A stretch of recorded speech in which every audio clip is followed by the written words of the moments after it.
Hi, folks. This is Rick Doc Walker, the DOC. This is John Kime, and you're listening to the Mess Hall with Rally Captain and Tailgate Ted. What's going on, Rally? Happy first day of the 2024 season, man. Is that today? Of course it's today. I'm not fooling anybody. I've had goosebumps all day listening to what everyone's talking about, and I, for one, cannot wait until Sunday morning to see our fellas draped in the burgundy and gold. I know they may not be doing much, but the mere fact that we're back at the park to kick this thing off with the fans, I can't wait. What about you, bro? I'm excited, man. I got up this morning and I saw Smoot and Tana and Logan Paulson broadcasting from training camp. They had a little like YouTube live feed going on there. Mm-hmm. I'm not gonna lie, I got excited. I was also bummed because we're not out there.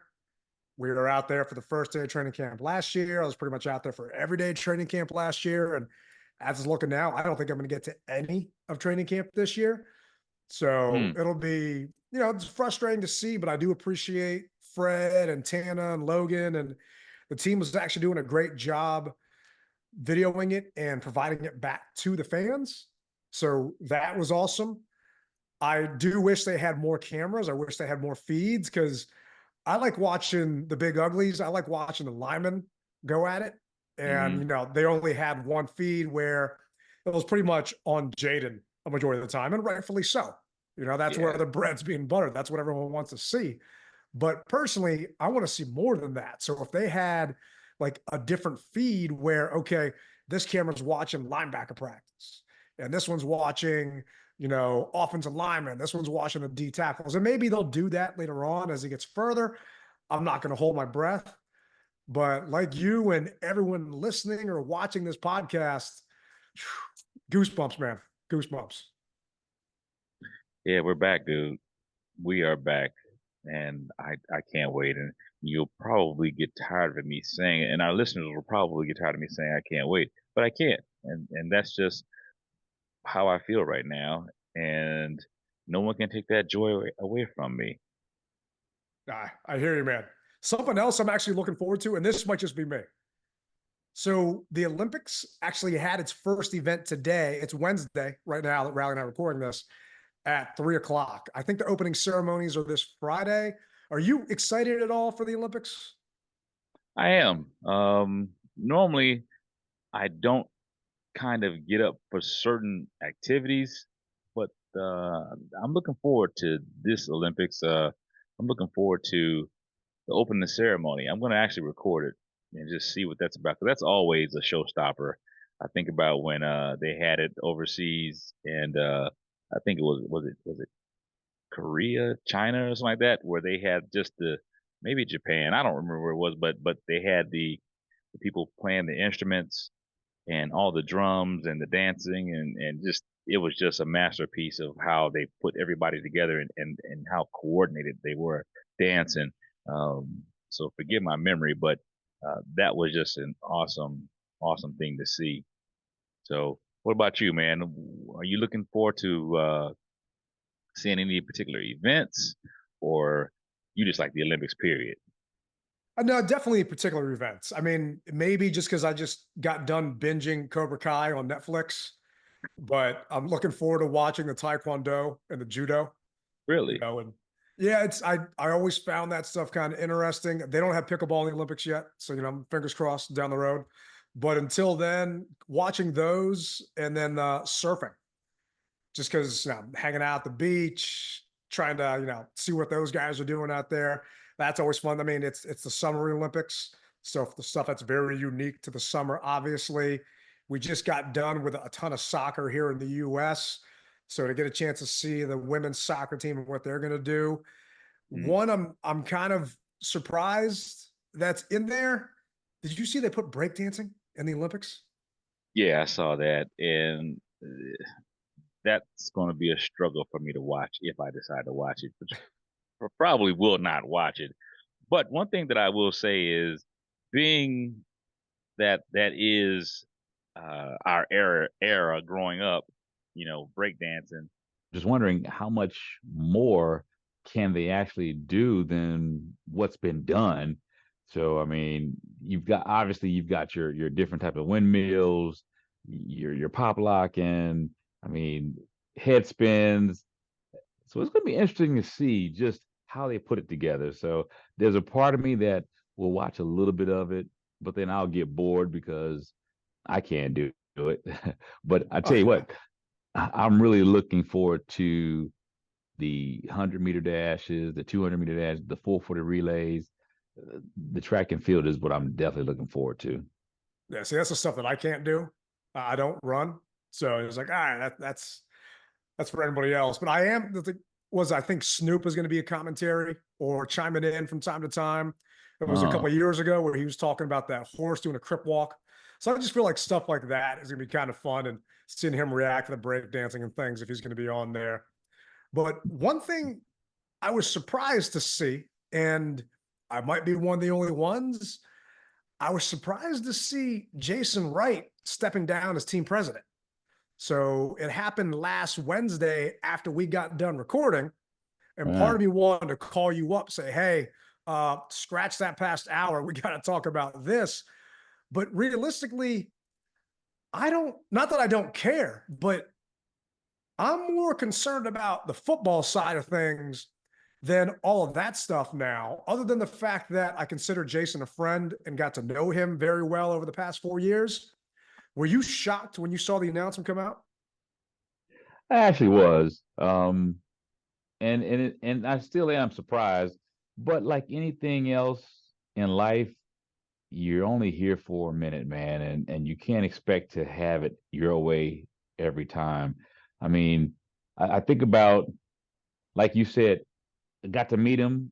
We talked offline, online, all around the line, if you will, and all around good guy. And but he inherited a soup sandwich, and it really hurt me to see him go, or to see him leave after this year. Uh, he made some mistakes, but who in life hasn't? And I think that those mistakes kind of took him to the end of his tenure here. Um, One of the things that kind of surprised me is when I heard that he had applied for Green Bay and he got turned down. So when I heard that, I, I thought, wow, okay. And then I really didn't think much of it, but it was always in the back of my mind saying, why is he trying to go to Green Bay, or what's going on at Green Bay? So the birds started chirping then, but I just didn't put it together. I mean, when you heard about him going to Green Bay, what do you think? I'm thinking they're giving him an option to look around.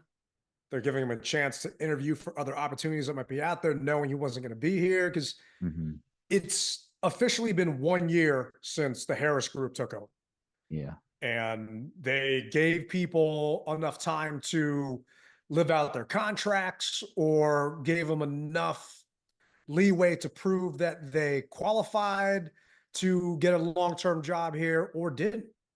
And with that being said, it's been a year and we haven't heard from Jason as much as we did prior to the Harris Group taking over.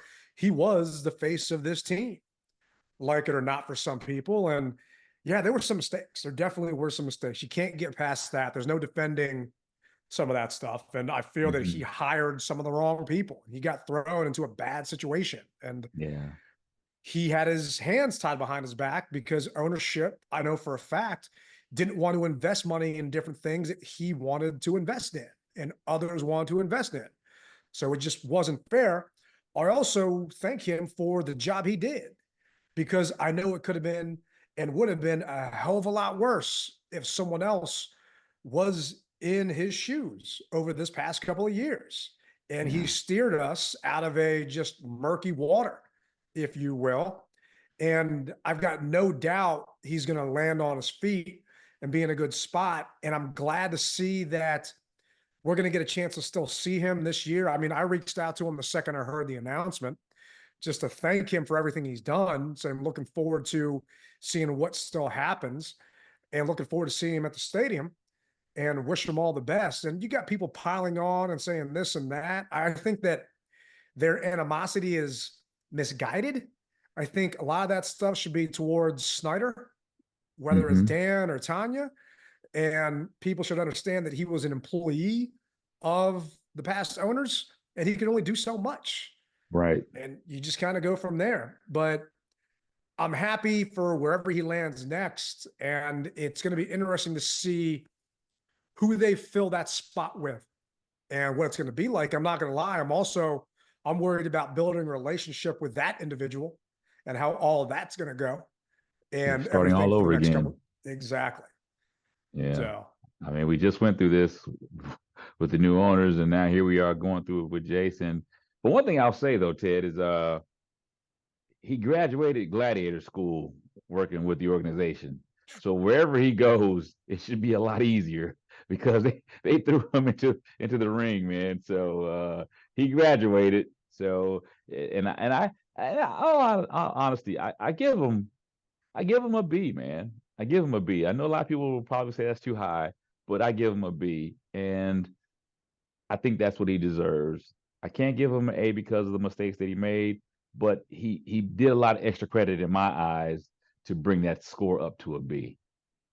He brought a lot of the fan base together in a difficult time with 3 names and all of this stuff. And you're going to have your hardcore fans that are never going to give him more than an F just because they see him as the guy that stuck us with the Commander's name.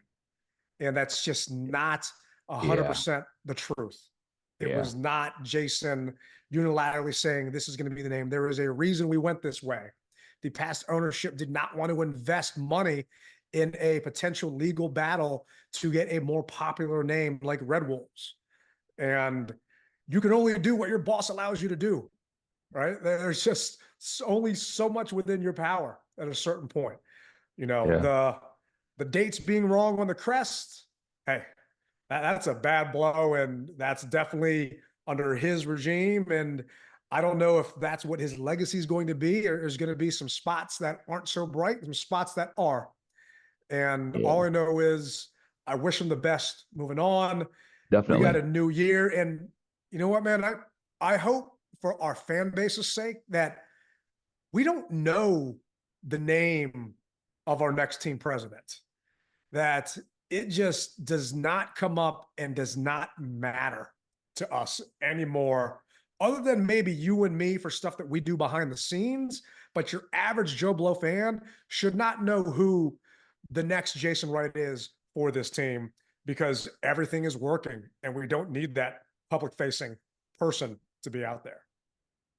Well, you know as well as I do that once that name is announced, that it's going to be a big whoop-de-doo. And so question I have is, do you think they're actively looking for one right now, or are they just are allowing things to kind of just fade away, if you will? I think they've been looking for someone for months. I think that they knew that Jason wasn't going to be the person to hold on to this role long term, and they've been looking for some time. And it would not surprise me if sometime during the season, if not maybe a little bit before, it got announced as to who the new team president's going to be. But until then, Jason has stepped down and he's got a senior advisory role. I didn't actually look up the exact title, but he's no longer team president. They're letting him finish out the 2024-2025 season, and maybe he'll find something sooner in the meantime, like that Green Bay job that he interviewed for, and then he'll just ride off in the sunset and go to that next thing and not live out the rest of his term. But regardless, we're in a better place than we were a year ago with the ownership group, with Dan Quinn, with Adam Peters, and we're on the right track to get this thing started. And I mean, you can't really get past day one or without the first day of training camp, and that was today. And Dan Quinn, Adam Peters had a press conference yesterday. DQ had one today. We got a couple of clips, got those cut up for you guys. Are you surprised about DQ, basically lack of stance about Jaden not being number one? Not really. And I say that because I think that they're looking at everything that goes along with being named number one. And I don't think that right now they want those extra added pressures on him. So basically, we know, providing that he just goes out here and just throws dirt balls every time he passes the ball, we know that he's the number one guy. But you just don't want him to be I don't think right now in front of the camera as much as the number one guy has to be right now. As long as you're kind of up in the air with it, his camera time can be limited. And all you want the kid to do is, or young man, excuse me, all you want the young man to do is just continue to grasp the offense, continue learning. It's a part of the job, but right now you don't want him to have to answer all the questions. And everybody thinks about the whole Robert Griffin comparison and everything.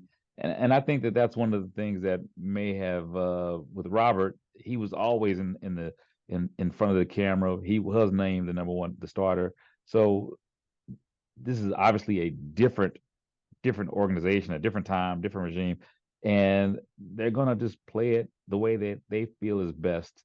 These guys have been around the block a lot of times. They know the right things to say.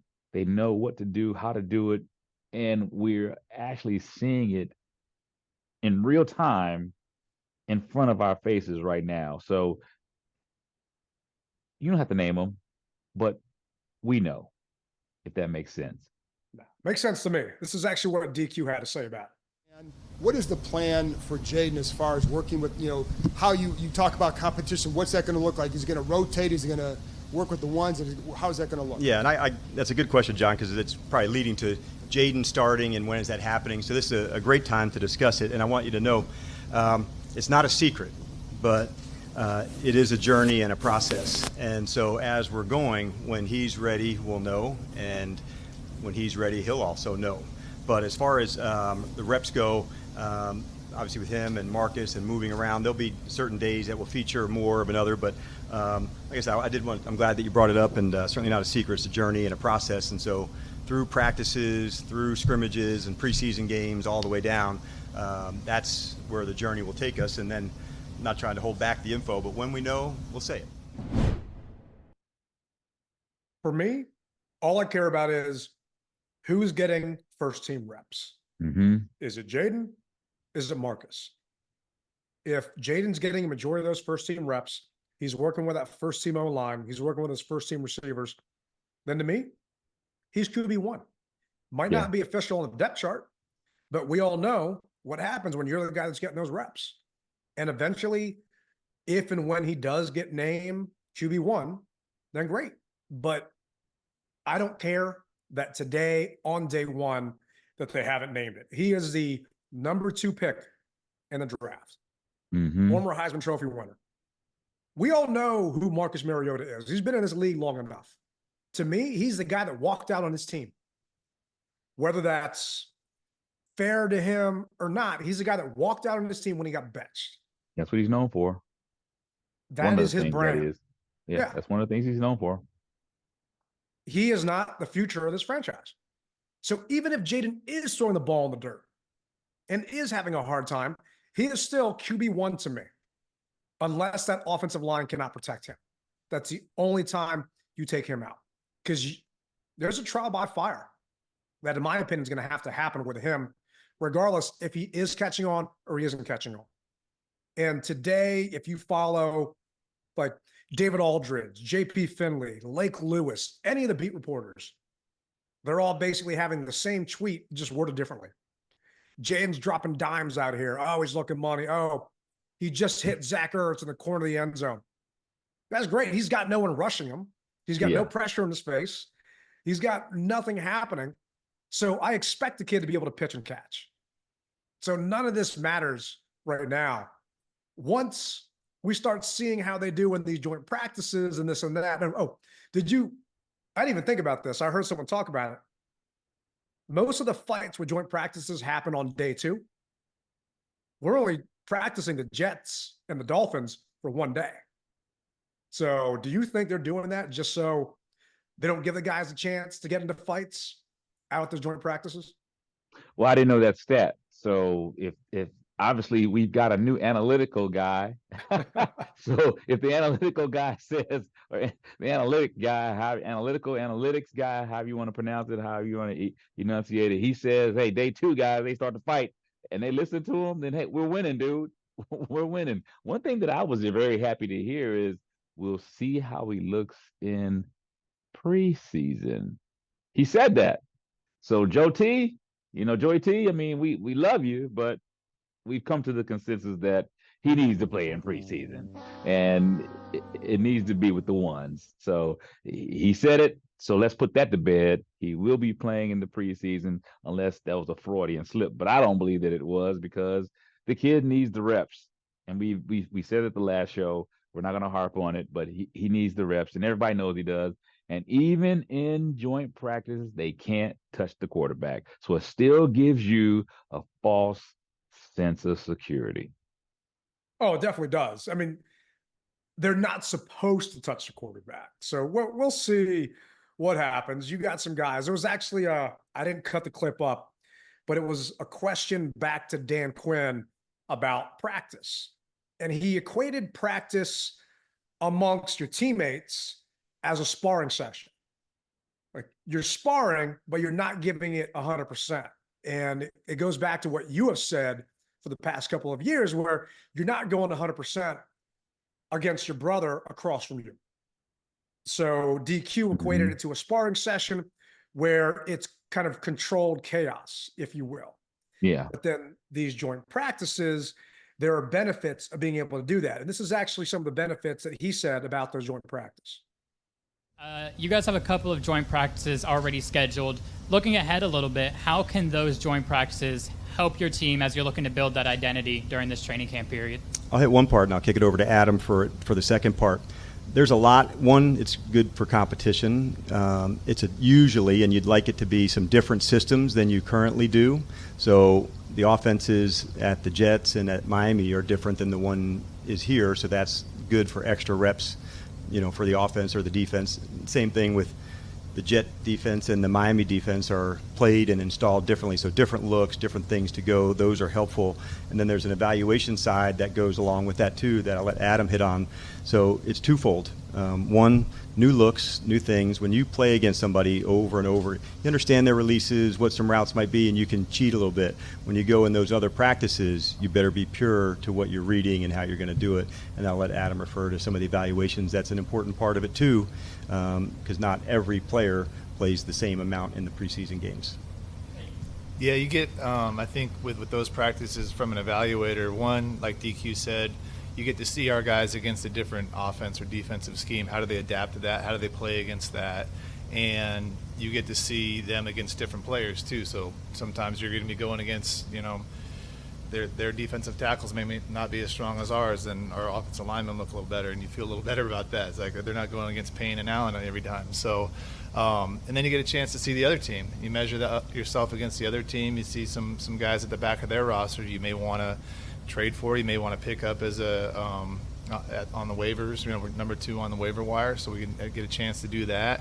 But really just getting a chance to compare where you're at, where they're at the same time, not overreacting either, because you can think, oh gosh, these guys are way better than us, but it could be that 10 minutes in time, that 2 hours in time, where you underestimate your team or you overestimate your team and where you're at. So you don't want to get too high, too low and where you're at. It's really a little bit of a balance, but they're invaluable. You get a chance to see guys compete without, with less of a chance of getting hurt, which is a big deal, and against a scheme that's different than yours. So it's really, really valuable. So I'm excited to see what they can do there. And we've got joint practices going on, something that we've been harping about for quite some time. Another thing that I was really pleasantly surprised to see is Josh Harris is paying for the guys, even though training camp is in Ashburn. He is paying for all of them to be staying at the Lansdowne Resort in Leesburg right now. And I didn't know that. I had no idea that that's what was going on. So it's like they're going, because I wanted them to go to Richmond, selfishly because I wanted ZZQ, but I more importantly wanted the guys to build that camaraderie, build that bond. You don't get a chance to do that because the past couple of years when they've been having it out in Ashburn, they just go home. They're not hanging out. They're just going home. Granted, they're seeing their family and their wives and this and that. I'm sure it's probably easier on them, but you hear stories from back in the day about going out to Frostburg and the 5 o'clock club and all the guys hanging out there, sitting in the back of the trailer, just drinking beers and popping bottles and this and that. And you build that bond with your brothers. You don't get a chance to do that when you go home and you're just playing Madden or something. They're all staying at a resort together as a team, and they're building that bond as a team, which we have not done for, I don't even know how long now. It goes back to basically what Montez Sweat said on even though they were a team, they didn't play like a team. And, Montez said he was very upset, obviously, when he got traded. But then when he looks back on things, those guys, there was no 4 rushing as one or 5 rushing as one. It was, hey, you do your thing, I'm gonna do mine, and I got to get mine type of thing. And so he said that basically. So I'm paraphrasing, but we need that type of bond. You want to be able to look out for your brother, and so maybe this will help them. I'm hoping that it will. I am too. And this is actually what Terry had to say about how it feels different. Terry, some of us have covered this organization for an awfully long time. Mm-hmm. You have been through a couple of different administrations. Yeah. Yes, Keim, you've been here 40 years. I get it. How different is the field, not just day one here, but through veteran mini camps? Because we kind of feel like there's a different vibe. Yeah. We've said it before, but the word's different, but for you, having experienced it, how different is it? Definitely. I've experienced a lot in my going on 6 years here, and I could just at least speak to just this year, and I feel like the continuity from the top down is very clear what the objective is, bringing in good people who are really good at their job and are going to be competitors in what they do and bring their best selves to the building each and every day. I think that started from Mr. Harris and the ownership group, and I think that goes down to AP and DQ and our coordinators and the leaders on this team and our position coaches. So when you have that one voice, that one mission, I think it makes it very clear what the expectation is, and there's not a lot of deviation from that, because if you want to be a part of this team and this organization, you have to fit that mold or you probably won't be here. But I think the great thing about it is there's no favoritism. There's no, well, because you did this here or because you had this season last year. Like, we got guys and coaches from all over the place. But one thing they have is we have a lot of guys with experience, leadership, championship pedigree, and who are competitors who want to come in and make this organization better and win together. And I think you can feel that juice. And then when you have the opportunity just to come out here and compete, that's what you love to do. You don't have to really focus on a lot of the off-field stuff we may have had, but you get to focus on football and how you get better and try to earn your spot on this team. So it's been really fun getting to know the guys. Like I said a few times, like even the first few days in the spring, we really didn't even talk a lot of football. We just got to know each other, which is new, you know what I mean? We've even mixed up the locker room where I'm sitting next to Forbes and some of the linemen, and usually you stay with your position group, but I think it helps just that continuity process a little quicker where you have those moments to spend time with guys you may not spend time with otherwise because they're not in your position room. So I could just tell we have a group of guys that are gelling well and enjoy spending time with one another, and also like to grind. And we set standards before ourselves as a team where that's what you have to hold up to if you want to be a part of this team. And I think that's great because it holds everybody accountable. Then it's on myself and it's on the other guys to hold each other accountable and to that standard. As long as that doesn't deviate, then you have a good chance to have success. They set a standard for themselves, right? Terry mentioned during his press conference that the team basically wrote up a pledge, a list of expectations and standards for everybody on and off the field, what they expect out of everybody in that locker room. That's not something that we have heard from these players or come out of Ashburn since I've been a fan. And since they've been this team, I mean, it's reaffirming to hear. It's great to hear. Obviously, you know, the proof's in the pudding. We'll see if it actually happens that way. But I feel that him stepping up and holding guys accountable. We heard last year when guys goofed off at practice or something happened, Terry blew up and got on him. And it kind of reminded me of Coach Gibbs when he flipped the Gatorade table over. People paid attention because he never really lost his temper like that. I just feel that Terry is taking that next leap as the true leader of this team. And it's what we've needed. And the guys are finally bonding and becoming an actual team. What say you? So he's being Papa Bear. I love to hear it. So the moving of the around of the locker room, that was something that the coaches implemented, or they took it upon themselves to do that. Do we know? I thought they took it upon themselves to do that. Okay. That the players didn't really just want to stay with their own position groups. I do remember that in one of the first camps, Terry mentioned it, they didn't talk football. They just got to know each other. And they did tell them to sit next to someone different and sit next to a guy that you typically don't communicate with. And it makes sense. It reminds me of my wife's family. Love them to death. I don't want to say they're crazy. That's not the right way to put it. But there's a lot of them, right? And this one family reunion, man, there was close to damn near 30 of us at this family reunion. I don't know any of these people. And they set up a scavenger hunt. And the scavenger hunt, they broke up 26 of these people into the different teams on the scavenger hunt. But you weren't allowed to be on the team with your immediate family member.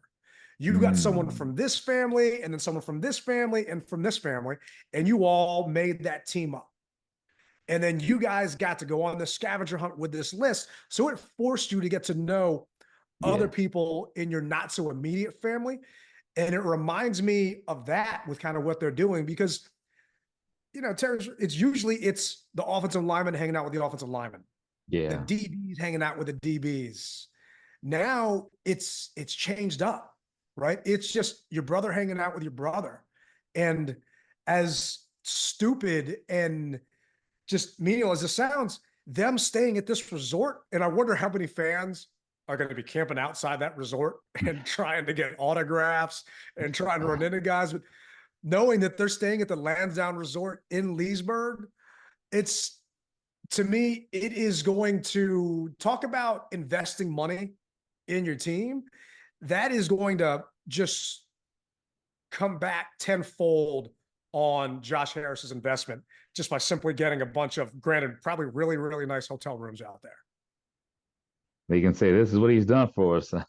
I tell you what, that also reminds me of being in the military, career building.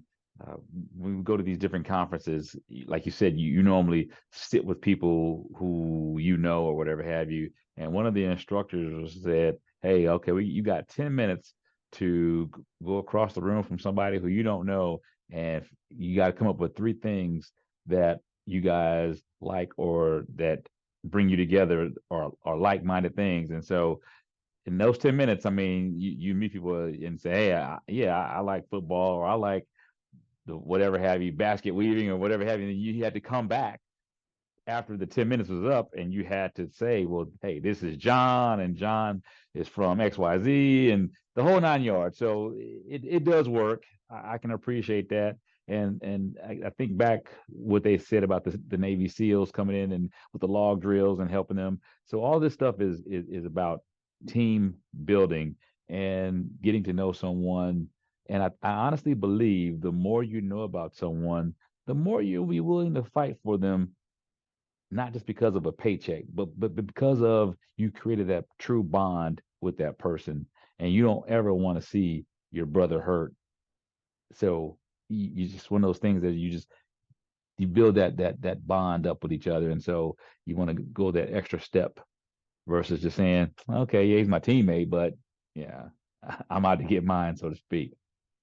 I mean, you mentioned it earlier. Like, Tez was about getting his and getting his sacks, even if it was to the detriment of the team. How Mhm. many times have we seen Terry out there blocking his ass off? Right? You see a wide receiver going out there running downfield and block and trying to spring B-Rob. It just gets the rest of the team motivated Yeah. and hyped up. And you're going to do that for, your brother. 2/3 of this roster is new. 2/3 of it, brand Yeah. new. Ain't never been here before. So it's a lot of new faces over there for guys like Terry and John and Duran and Tress to get to know. So I am really happy, probably more than I should be, that because I was bummed that they weren't going away. And I also wanted to see my brick sitting out there that I spent way too much money on down in Richmond. But I am so happy that Josh Harris and the guys made this investment in these guys just getting to know each other. Because I've got coworkers that, yeah, they're my coworkers, but I don't spend any time with them. So, I don't go out of my way to help them. Maybe they're going to go out of their way to spring Austin for another 2 or 3 yards just because they get a chance to sit down, talk to him, and, shoot the S with him in the lobby over there, something Yeah. like that. And I know that's not really going to be the case, but this is just something we haven't seen in a Yeah. long time. And guess what? We haven't been in a long time. Winners. And the Cowboys go to Oxnard every year, right? You hear of some of these other teams that go away, far away from home. And granted, these guys are still in Ashburn, but they are basically away from home and they don't have those creature comforts and they're being forced to spend time with each other. And whatever it takes to have a successful season, they're trying to do. And I really, really appreciate that. Definitely. I couldn't have said it better. So for you, what counts as a successful season? I did an interview with John Gonzalez from ABC earlier, and he asked me what my criteria for successful season is. But for you, what's your criteria for successful season?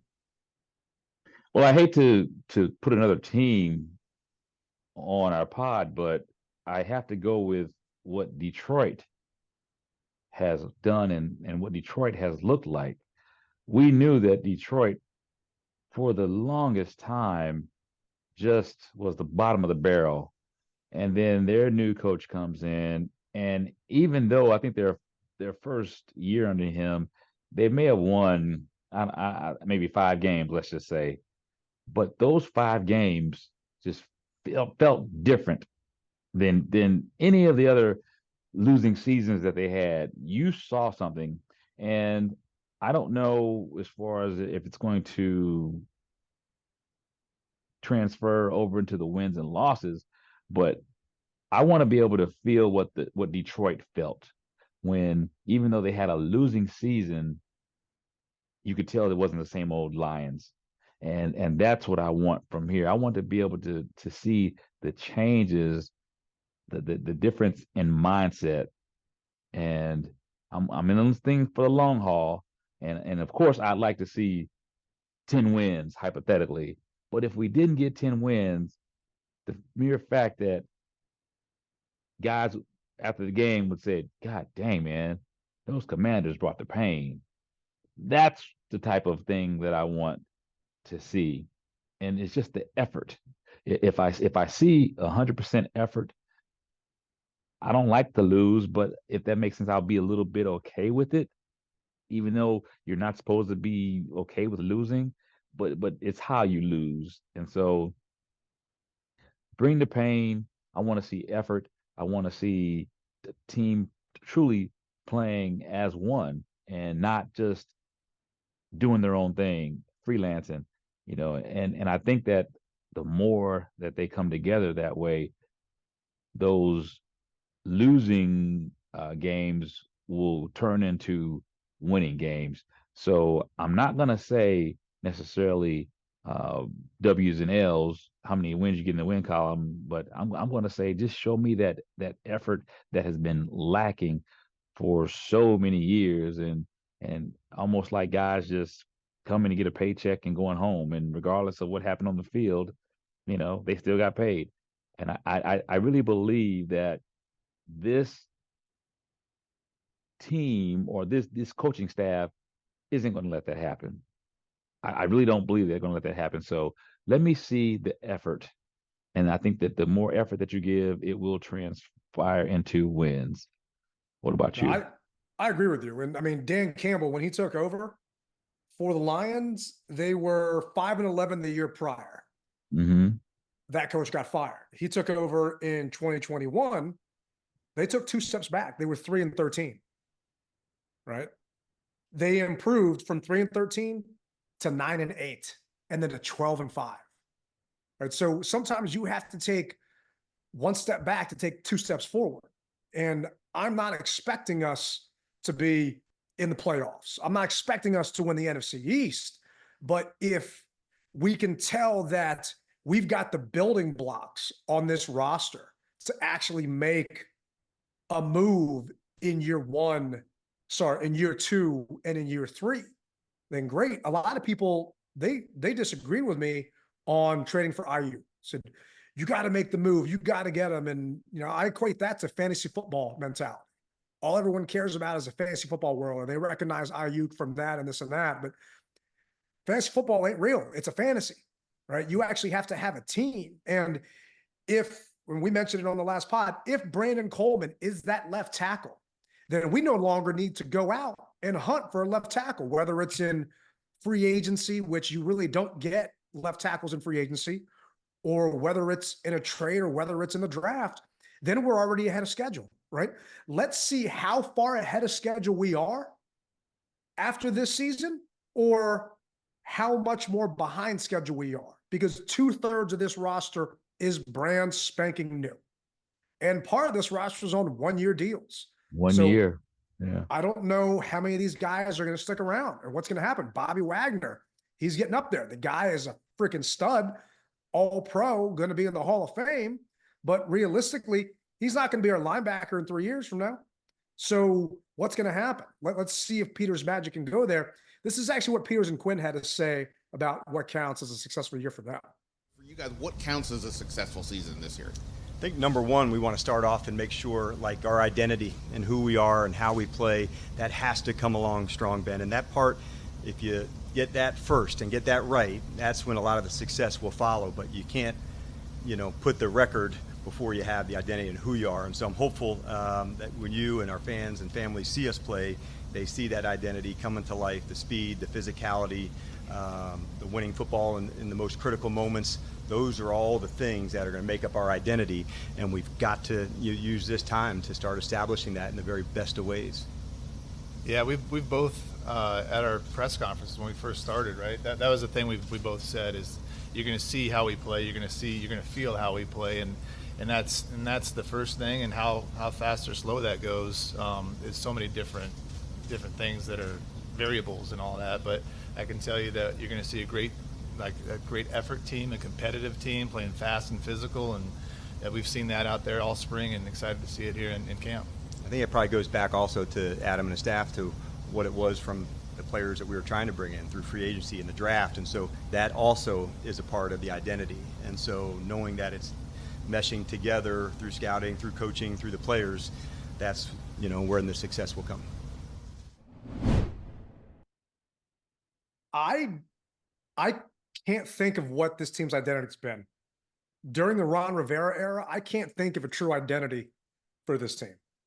Right? During the Mike Shanahan era, other than that RG3, and keep in mind, we lost a bunch of games, had to call a code red game. Basically, we're evaluating players, the season's over, to then make a run to go to the playoffs.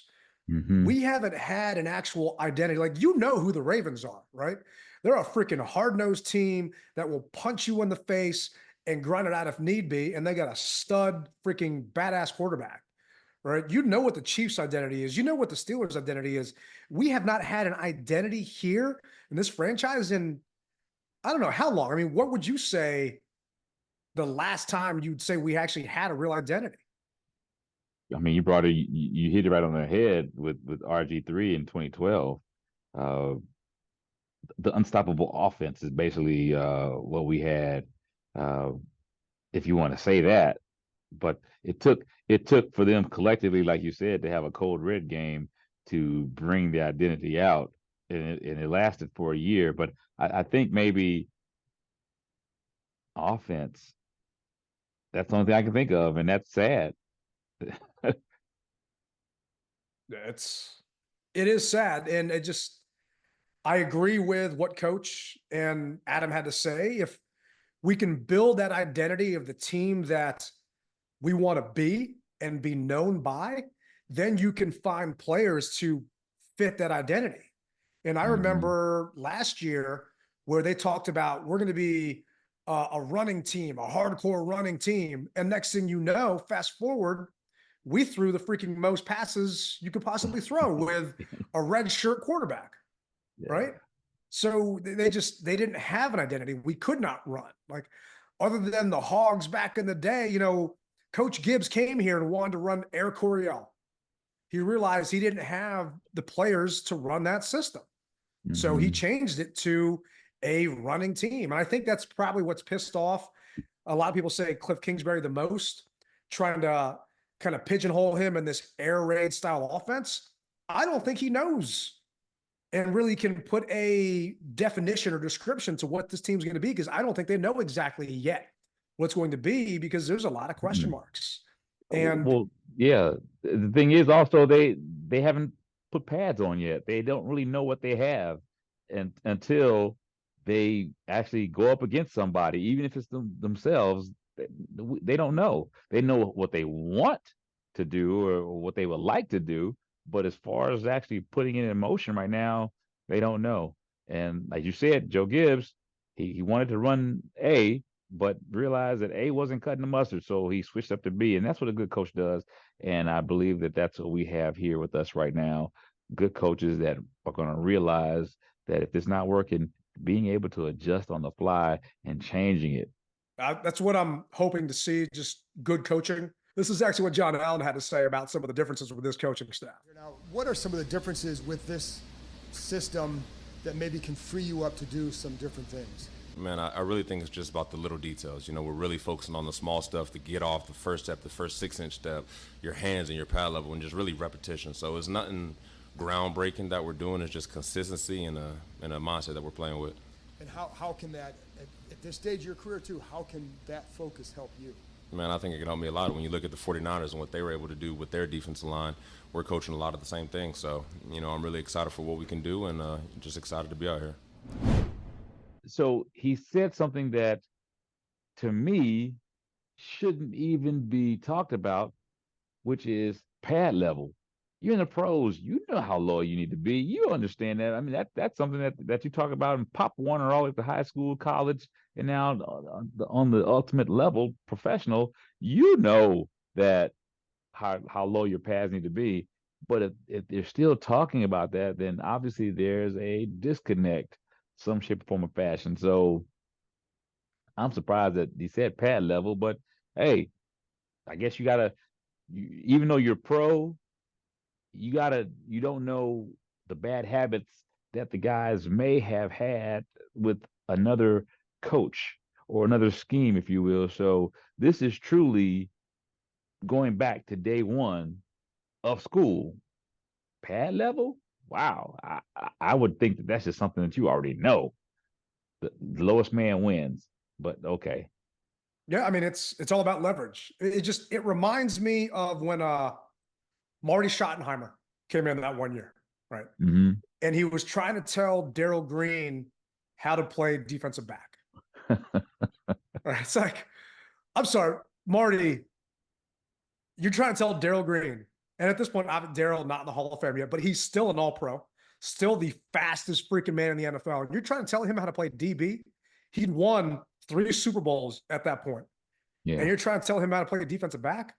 Like, there's some stuff that, you know, these guys are just taught from coaches that just don't make sense. And I'm sorry, I wasn't there. I don't know what Marty was trying to tell Darrell, but apparently Darrell didn't appreciate it, didn't like it. So I just have a feeling that some of these players have developed bad habits from the prior staff, the prior schemes that they've been in, that are now you have to reverse, and you've got to tell them the proper way. Telling them this is what we did in San Francisco.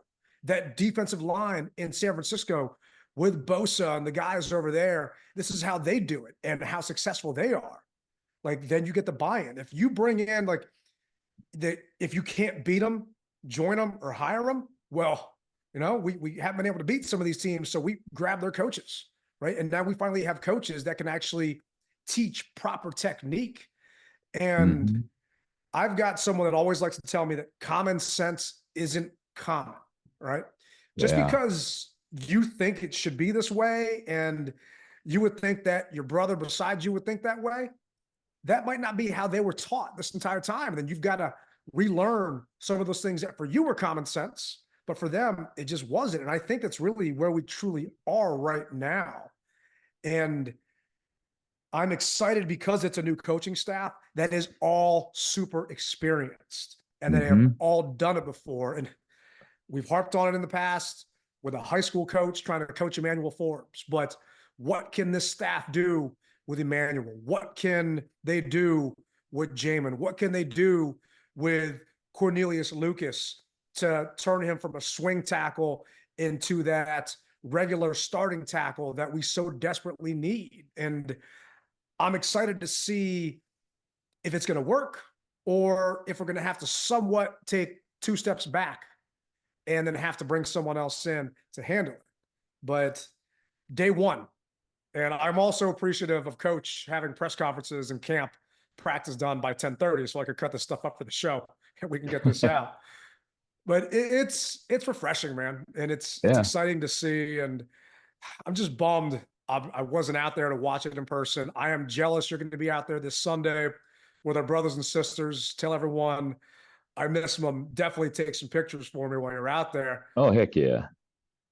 But another thing I was excited to see, but also a little bummed. Did you see the NFL Top 100? They're coming out with that list right now. So they've released. No, I haven't seen it. They've released 71 to 100 right now. The top 10 is coming out on August 2nd. So they're making it come out every couple of days, 10 players. So anything to continue to string us along. Oh yeah, man. Dangle that carrot. Dangle that carrot. At least it's but... free, right? It's like I'm not subscribing to Peacock to watch Taekwondo, but at least the NFL Network's not charging me money to see this stupid list. But there has been one commander on the list so far.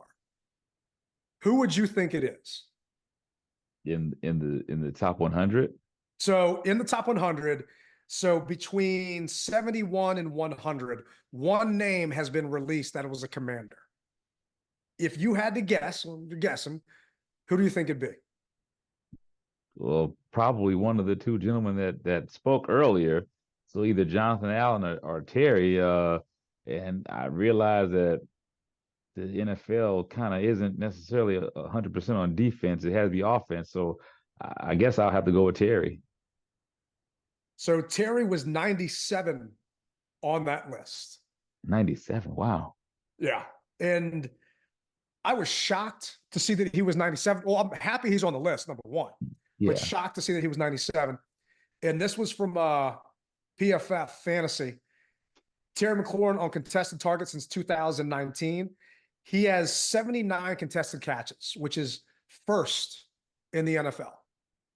And he's got a PFF grade of 94, which is second since 2019. So they made him number 97. And granted, like DK Metcalf, other guys, some bigger beast receivers, they're up higher than him. So I'm glad to see that we've got some representation because we didn't have a single Pro Bowl player last year on there.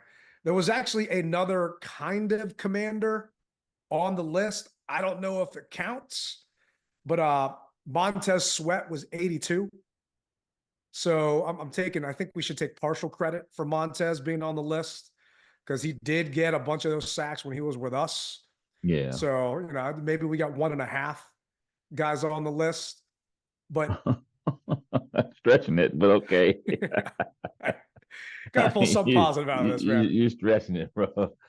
Do you think we're going to have any other Commanders players on that top 100? I think Jonathan Allen. I mean, that's just off the rip. That's just who I feel.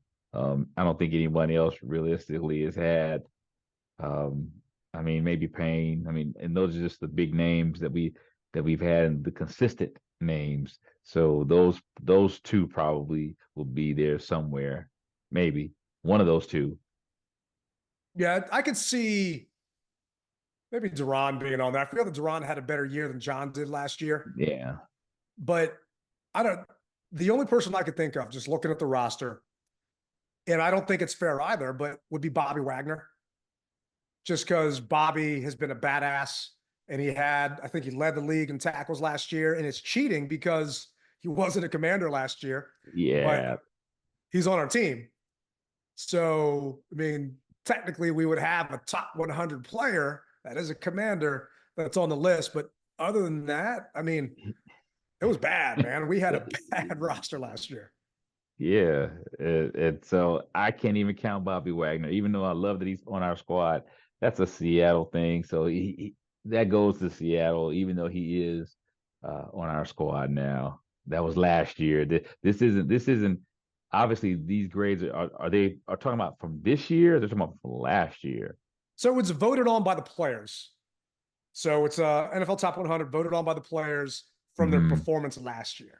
Yeah, but they're on our team this year. So for me, but he's on my team. It's it's Seattle. Hey, start your legacy here in 2024 with the Commanders. That's what we're looking for. So in 2025, when they reach back and they say, he was here, that's what I'll take. I definitely will take. I'll give you that one. I'll give you that one. But someone, speaking of legacy, who would be on that top 100 list 1,000 times out of 1,000 is Darrell Green. The team did what was right, and they announced a week ago that they're going to retire DG's number at the game versus the Panthers. They didn't announce it 5 days before the game like they did with Sean Taylor. They announced it well in advance. Learning. Yeah. I mean, it's that they're definitely learning, and it's just great to see them honor Darrell. Troy Dodd, one of our listeners and friends, he actually gave his favorite Darrell memory. He said it had to be the punt return for a touchdown against the Bears in the playoffs. It led the way to Super Bowl 22. What a great memory with my dad to see this live. Wow. Love it. I'm jealous that Troy got to see that with his pops live. What's your favorite Darrell memory? My favorite Darrell memory, I've got, I think, two. One is on the field and the other is off the field. I think the one on the field is when he broke up the pass against the Vikings to be able to make it into the playoffs to eventually win the Super Bowl. The other one is when he got crowned NFL's fastest man when he beat Willie Gault. So those are my two. So for me, and I don't want to think it's recency bias, but it had to be taking a selfie with Darrell in Detroit when he was up there for the draft. I mean, he came off the stage, took a selfie with all of us in the inner circle. I've gotten to meet him a bunch, talk to him. I remember being there at, FedEx for his last game where he literally ran around the entire bowl and high-fived all the fans there and having a tear in my eye knowing that was going to be the last time we ever saw him. And then being in Canton when he and Art got inducted into the hall. But if I had to choose one memory, it would just being there in Detroit for the draft in the inner circle. It's something I'm never going to forget, being there with you, being there with Darrell, the rest of the other quote unquote super fans there. That was just a surreal, priceless moment for me and just awesome. But it's great to see that they're actually honoring these guys and doing it. And, while Darrell's still here, right? Yeah. And, they honored Sean. Granted, I think they honored Sean way too early. There are a lot of other numbers that should have been retired way before Sean's did. But there's a story behind that I'll talk about one day off mic. Who do you think we should retire number-wise next? Probably Art Monk. You think Art? Yeah, because Quiet Art. Yep. Art doesn't say much. He doesn't brag, he doesn't boast, but he left it on the field and this showed. So yeah, I'd say quiet Art Monk. I was thinking about Art. I was thinking about, Joe Jacoby, but For me, it's got to be John Riggins. He is just such a, if you had a Mount Rushmore of Washington players, Riggo's up there. His relationship with his team has been repaired. I mean, I know you were there when he was at FedEx last year and they honored him on the Jumbotron, and he opened up his jacket and showed the old Redskins logo there, and the whole crowd went wild. I mean, to me, I would like to see 44 get retired next.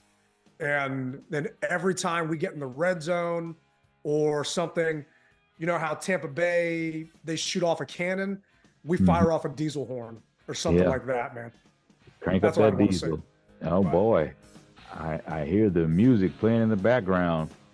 It's been an hour already, man. Okay, that lets me know that we're bringing this show to a close, and we thank you guys for riding with us. We really do. If you haven't done so, and we say it all the time, like, subscribe, share, all that good stuff. It goes a long way. And one thing I am glad, before we get off of here, I'm glad that they did announce Darrell Green's jersey retirement when they did, because there are a lot of people asking me, inboxing me, and I'm sure you too, saying, hey, when is it going to happen? Because I want to make it in town. I got a lot of people from overseas saying they want to come. So now you guys know, and hopefully you jumped on it and got your plane tickets, and you can get your game tickets as well, and hotel accommodations. So, hey man, it's been a pleasure riding with you again for this week, Ted. And if you guys are still interested in going to games, hey, check out sbevents.net, www.sbevents.net. Check it out. Easy payment plans, and we're right around the corner from going to these games.